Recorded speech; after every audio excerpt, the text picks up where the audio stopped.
ধুবির দোকানে, কাপড়ের দোকান, তারপরে নাপিত, জালামালের দোকান, হোটেল, সব জায়গায় উনি বাকি হাজার হাজার টাকা বাকি আদায় করে নাই। সেই জন্য সেখানে ক্যান্ডিডেট হয় নাই, কারণ ক্যান্ডিডেট হলে সব বাকি টাকা করে দিতে লাগবে। সেই জন্য ধুবুরিতে আসবে, যে ধুবুরির লোক তো জানে না, ভোট দিয়ে দিবে।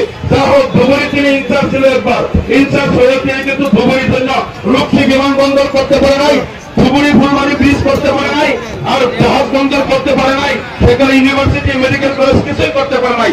শুধু ধুবুরির ইনচার্জ হিসেবে, ডিস্ট্রিক্ট ইনচার্জ হিসেবে কমিশন গুলা লুণ্ঠন করে সব ডিস্ট্রিক্ট থেকে তিনি নিয়ে গেছেন। একমাত্র তিনি নিতে জানে, দিতে জানে না, লুণ্ঠন করতে পারে।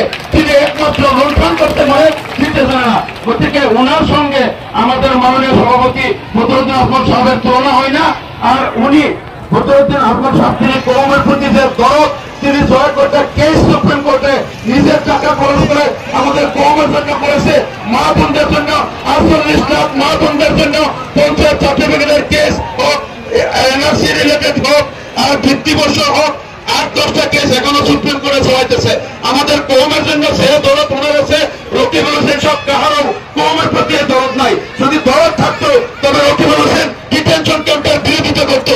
মন্ত্রী থাকা অবস্থায় এনআরসির মডেলিটিতে ও আই তিনি মানতেন না। আর যেগুলি 5.5 লাখ ডি ভোটার তরুণ গগৈ যখন বানাইছিল, রকিবুল হোসেন সাহেবের যদি কওমের দরদ থাকতো তবে বলতো, তরুণ গগৈ সাহেব যদি আপনি এইভাবে ডি ভোটার বানান, ডিটেনশন ক্যাম্প বানান, যে আমি আপনার মন্ত্রিসভায় থাকবো না। 500 প্রমাণশালী ব্যক্তি এজন হযরত বদরুদ্দিন আজমল কাসেমি যাও দর্শন সমষ্টি ভালো না, এটা জাতি এখন এখানে সারে খন্ডের দ্বারা জানানো হলো।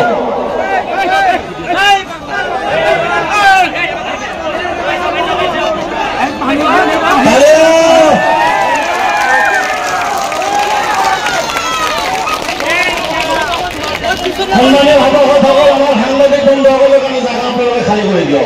এতিয়া আমি সম্প্রদায়ের বলাইছো বিধানসভা সমষ্টির সম্মানীয় বিধায়ক, অসম বিধানসভার এই বিরোধী দলের উপসভাপতি, নগাঁও লোকসভা সমষ্টির এই দলের মনোনীত প্রার্থী আলহাজ আমিনুল ইসলাম সাহেবক সম্বর্ধনা জানাবো কেন্দ্রীয় কমিটির উপসভাপতি আলহাজ আইনুল হক সাহেব।